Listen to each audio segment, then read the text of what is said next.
Marshal Rokossovsky, commander of the Soviet armies in Poland, watches his men advance to the crossing of the river Bug on the road to Lublin.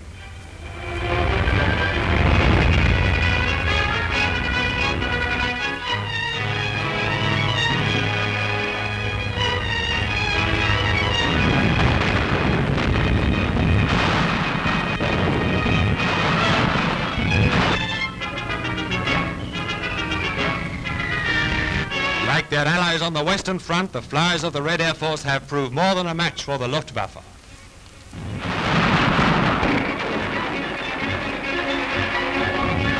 Under cover of a heavy barrage, the Russians forced the crossing of the Bug River.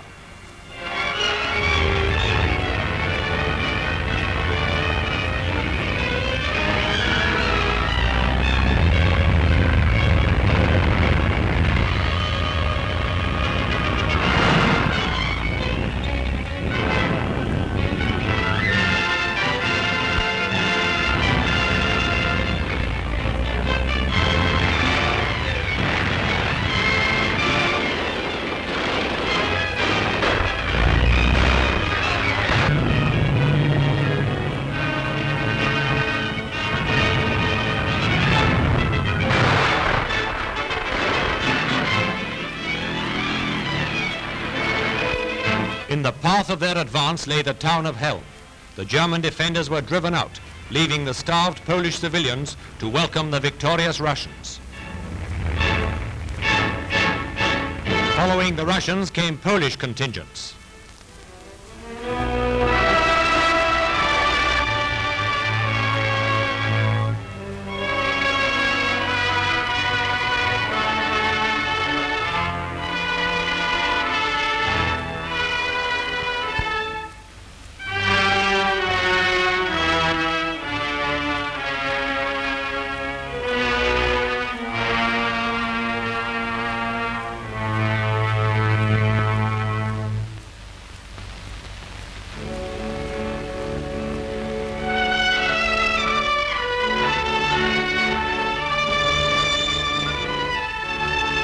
Six Poles, condemned to die by the Nazis, watched with joy the rout of the Germans.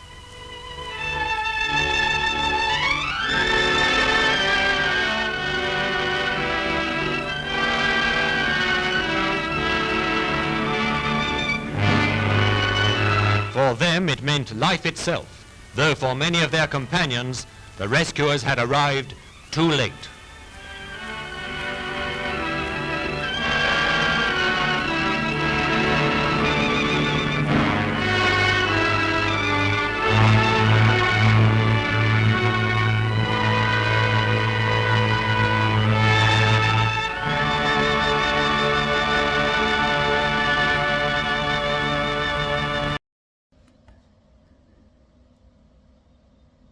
In July 1944, Stalin ordered Lublin to be captured very quickly and regardless of the cost.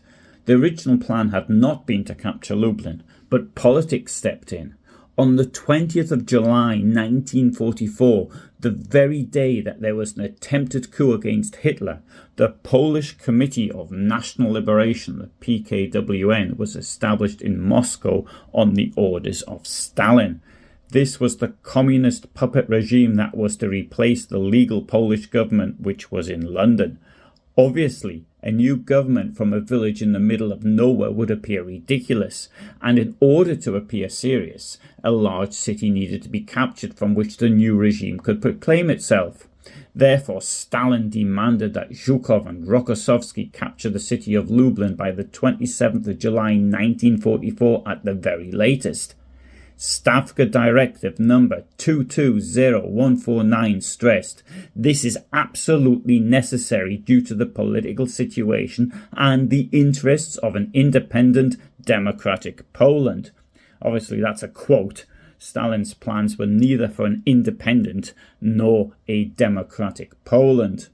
Marshal Rokossovsky then ordered the deployment of the 2nd Tank Army, which had 756 tanks, including 448 T-34-85s and 130 M4 Shermans. On the 21st of July 1944, he personally supervised the tank units crossing the Bug. Lieutenant General Bogdanov had his troops advance across 3 bridges into the bridgehead and then race on to Lublin. On the 22nd of July 1944, they reached Helm. During that day, the Soviet tanks raced on, leaving the infantry behind.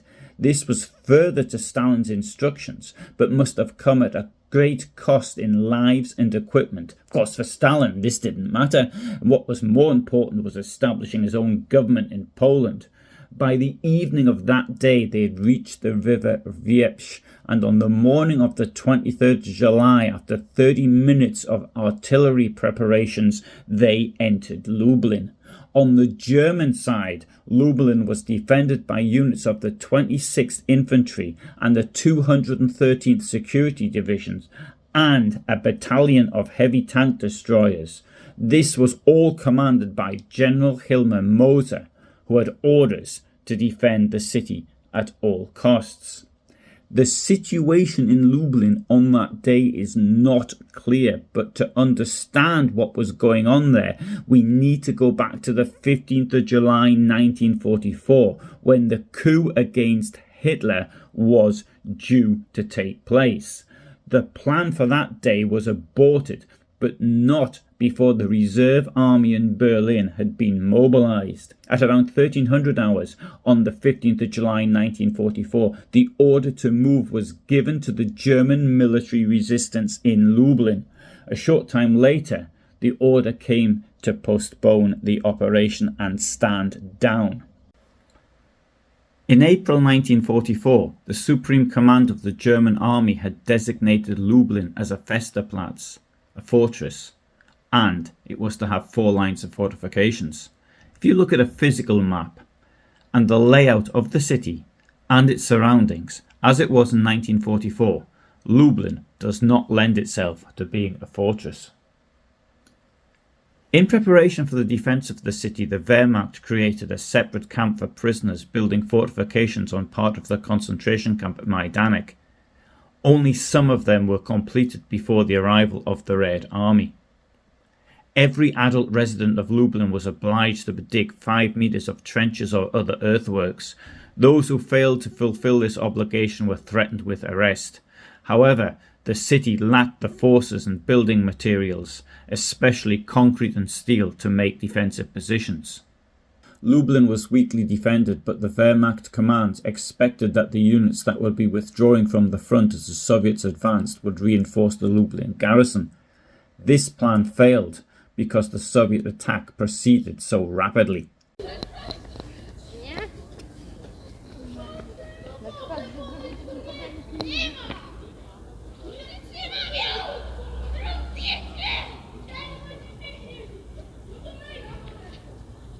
On the 20th of July 1944, the day of the assassination attempt on Hitler, the resistance with its heavy tank destroyers, contrary to orders, set course for the town centre of Lublin. In command of German forces in the Lublin region was 64-year-old SS Gruppenführer Hilmar Moser, who almost certainly had nothing to do with the resistance, although we don't know that for sure. In the town, the SS food depots and the senior field command were occupied by the military resistance. The order subsequently went out from there to release the last prisoners from the Majdanek concentration camp. What exactly happened is unknown, since the war diaries dated the 19th to 25th of July 1944 were destroyed, probably in an effort to conceal what was going on during the attempted coup. The military resistance was commanded by the 36-year-old Major Karl Max Freiherr von Hohenfels and 33-year-old Captain Ulrich Sporleder. What is clear is that the military resistance did not control much of the city, as on the 22nd of July 1944 a massacre of prisoners took place in Lublin Castle, which had been used as a prison. This was the first massacre of prisoners in Poland following the retreat of the German army. Many more such massacres were to follow. On the 20th of July 1944, SS Obergruppenführer Wilhelm Kopper, the higher SS and police leader for the general government, issued an order concerning the evacuation of prisons and camps located close to the front line. This document clearly stated that, if the military situation so requires, steps must be taken at the appropriate time to completely liquidate the prisoners. In the event of a sudden development that makes it impossible to transport the prisoners must be liquidated, and the remains of those shot must be destroyed as far as possible, by burning, blowing up buildings, etc. Jews should be treated in a similar manner. In no case should prisoners in prisons or Jews be allowed to be released to the enemy. On the 22nd of July 1944 there were still about 1,400 prisoners in the cells of Lublin Castle. In the morning a special murder unit was sent from the Lublin Gestapo headquarters to the castle. This small unit was headed by SS Hauptsturmführer Hermann Votov, who had a very bloody career during the war in liquidating the ghettos of Lublin, Warsaw and Radom. He was accompanied by SS officers Zauder, Kölnel, Zaleska and Michwald, and probably also Roth and Wyłupski. At that time, German guards were still in the prison, including prison warder Peter Dominik and his deputy Andreas Hoffmann. The murderers went from cell to cell killing those inside. The killing lasted around 2 hours. It was interrupted by an order to immediately evacuate the prison, which Warden Peter Dominik received around noon. The Germans then hurriedly left the castle, taking with them around 200 prisoners who were German. Only Polish and Soviet guards remained in the prison, and they were ordered to release the surviving prisoners at 1500 hours. Immediately after the Germans left, the Soviet guards fled, no doubt fearing what their compatriots could now do to them, and the Polish guards, without waiting until 1500 hours, began opening the cells.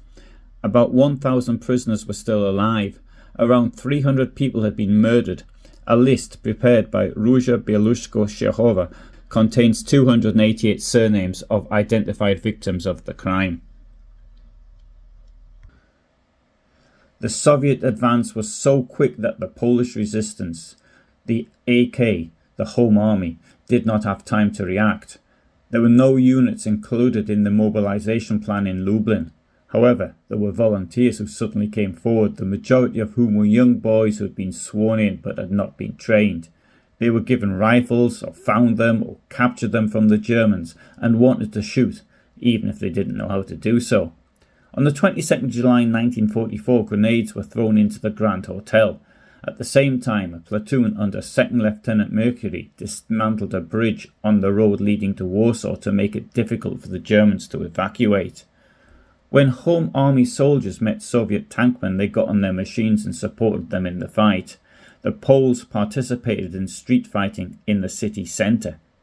On the 23rd of July 1944, the 8th Guards Armoured Corps also attacked Lublin from the vicinity of Krzyczanów.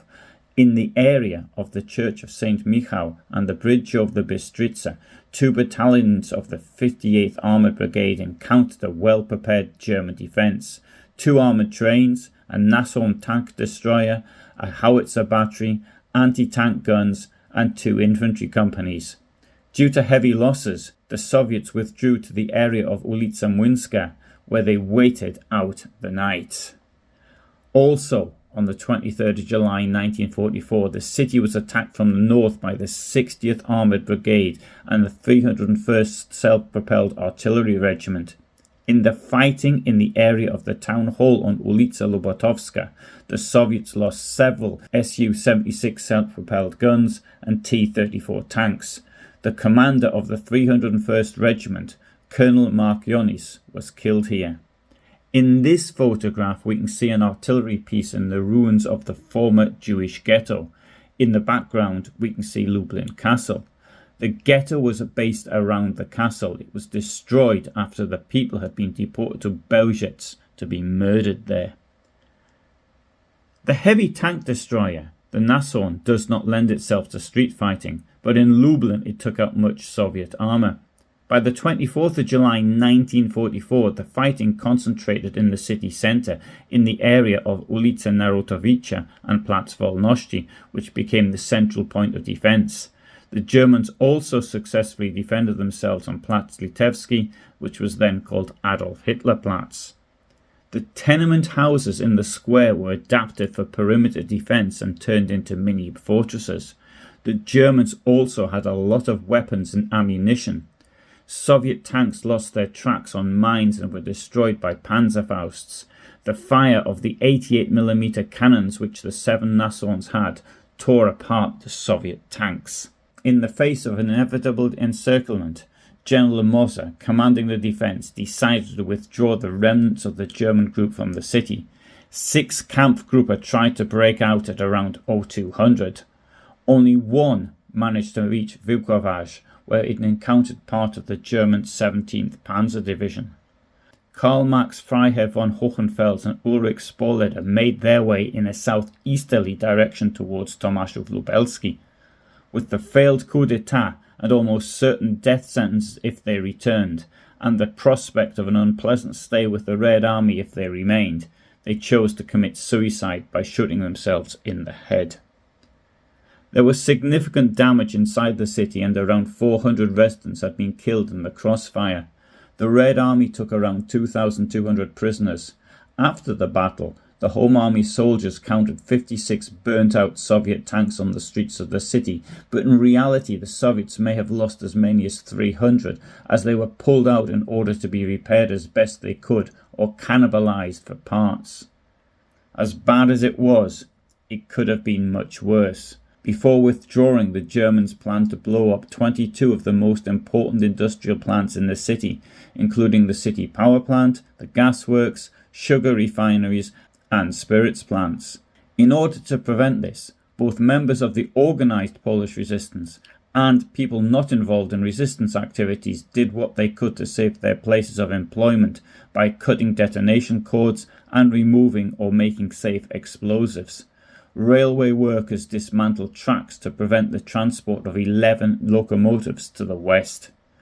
One of the prisoners taken by the Red Army was the man in charge of defending Lublin, SS Gruppenführer Hilmar Moser. He had been in charge since the 10th of May 1944 and was taken prisoner on the 25th of July 1944.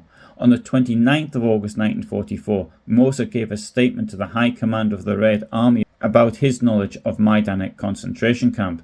Meanwhile, Moser was put on trial in absentia by an SS court and sentenced to be expelled from the SS. Moser was on a list compiled by Lavrenti Beria at the end of August 1945, which contained the names of potential war criminals to be tried before the International Military Tribunal in Nuremberg. In May 1946, he was transferred from Soviet internment to Poland. In Lublin, he was sentenced to 7 years in prison and released to the Federal Republic of Germany in December 1953. Moser took up residence in Deggendorf am Inn in Upper Bavaria, where he died on the 11th of July 1968 at the age of 87. On the 26th of July 1944, the First Polish Army, which had been formed in the Soviet Union earlier that year, entered Lublin. As these troops were fighting for the communists, they were allowed a parade in the city centre. The occupation of Lublin had been horrific. Tens of thousands of people had been killed. The Jewish community had been completely destroyed. Following the breakdown of the rule of law and order in the countryside over the previous 18 months or so, there were many people who had come to Lublin seeking the protection of a big city. So most people were probably genuinely happy to see Soviet troops in Lublin. This was not to last long. Polish Home Army troops could openly walk about the streets until around the 28th of July 1944, but from then on, mass arrests started. Within days, the NKVD had reopened the Majdanek concentration camp and imprisoned members of the Polish resistance organizations. On the night of the 23rd of August 1944, about 250 prisoners were transported to the Dagilev camp near Ryazan, and from there to the gulags in Cherepovets, Gryavovets, Skopin and Suslongia, deep inside the Soviet Union. Thus, Stalin had the capital, in which he was able to form his Lublin government, which from Warsaw was to rule Poland for the next 45 years as a puppet of the Kremlin. I would like to thank a number of people who indirectly contributed to this video. First of all is my friend Robert Kowałek, who was an excellent local historian in Lublin. He was director of the museum at Bełżec and worked at the Majdanek Museum. Robert died in Lviv in 2014. The next person is Michael Tregenza, who is another excellent local historian. He's British and he was visiting Lublin since 1965 and living there permanently since the beginning of the 1990s. Krzysztof Tarkowski is the director of the Majdanek Museum, and he's written a number of articles and given lectures on the history of the city. The Teatr NN in Lublin has a wonderful archive with a great deal of research, above all in oral history, to recall the city that existed before much of it was destroyed by National Socialism. It's certainly worth a visit should you be in Lublin. I hope you found this interesting. I upload every Tuesday and every Friday at 2000 hours my time. I'm based in Poland and in Germany, and I've spent many years in Poland doing research on the Holocaust, amongst other things. So if you're interested to know more, then you might want to subscribe. Thanks for listening.